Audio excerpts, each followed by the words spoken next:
ya Rasulullah? Rasul menjawab, para ahli Al-Quran, merekalah keluarga Allah dan hamba pilihannya. Hadis riwayat Ahmad. Ayah, ibu, terima kasih telah hadir untukku. Hari ini, di sini, madrasah yang kucinta selama 6 tahun, tempat aku dibesarkan dengan ilmu. Ayah, ibu, maafkan atas segala keterbatasan ilmuku dan kenakalanku.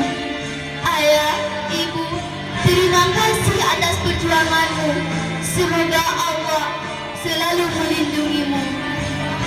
Guruku, engkau terangi kami dengan lentera ilmumu yang tak akan pernah sirna ditempa angin usik.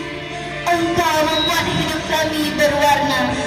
Jasa-jasamu abadi di sepanjang hidup kami.